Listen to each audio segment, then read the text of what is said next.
За сайн байцгаана. Би та бүхэнд энэ гэрээ нөхцөлд усан үзмийг яаж угаах талаар бичлэг ингэж хүргэе. За нэг усан үзмүүдийн бүгднийг эхлээд хийгээд дээрэс нь спрей усаа ингэж юм гожуулна. Тэгээд спрей усыг гожуулж явахдаа энэ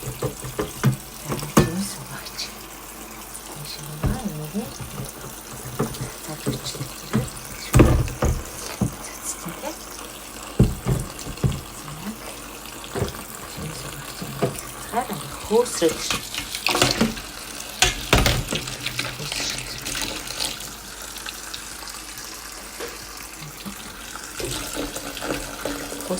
ихээр усаа хааж байгаа. Усан үзмээ яах вэ гэхээр ширхгээр ингээд юу яаж гэнэ. Мөчрнөөс нь ингээ аавна. Би дандаа мөчрнөөс нь авдаг байгаа. Яа тэгэхээр энэ усан үзм ингээд юу хоёрын мөчр хоёрын гол айгүй хорхоо байдаг гэдэг сонссон. Тэгээд энэ мөчрнөөс нь дандаа хөөгтүүд угаахтаа авдаг. Мөчртэй нь ерөөсөө өгдөггүй. Яагаад тэнд хорхоо нэгдэг гэж сонссон болохоор мөчрнөөс нь ингэж аваад бүгднийг ингэж судлахад за ингээ мөчрнөөс нь ингээ салгацсныг яах вэ гэх юм бол шүүгүүд эндээс яасан гойжуулаад ингэж хийгээд сайн гой цэвэр усалсан угаагаад өчтөг. Хөөс гахгүй гэсэн үг шүү дээ тийм. Би болохоор спрей хавсаар аваачдаг. Тэгэхээр товчонсыг тэгээд энэ авсаар нь шүүхтээр явахад наад явсаар тэгээд чичээд дахиад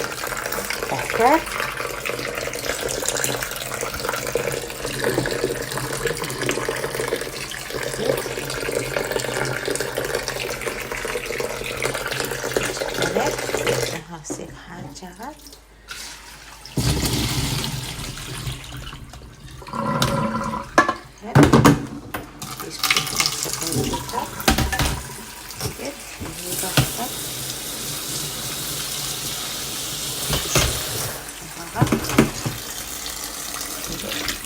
Цэвэр ус гаргах.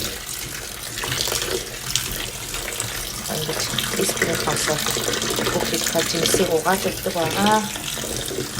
Яг энэ угаагаад хөөс гарахгүй болтол ингэж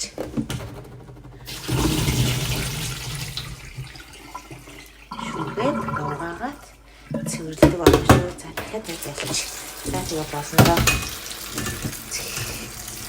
За тэгээ ингэж гоё угааж цэвэрлэдэг байгаа. Манай амигийн дэмс угаагч маань нэг ингээ авцсан байхад бараг за 6 сар бол хангалттай авдаг 11,000 вон үнэтэй. Тэгээ шууд ингээд угааж байгаа жимсүүгээ цацаал хэрэглэждэг юм гоё бүтээгдэхүүн байгаа шүү. За ингээд болцоо. Одоо бүрэн угаацсан. Тэгээд ингээд бэлдээд өчтдөг юм. Орч усгүй гэж бодож байгаа. Шүлтүр дээр гэж тавьж байгаа. Бэлдээд ингээд тавьчихдаг байгаа шүү. За анхаарал тавьсан баярлалаа.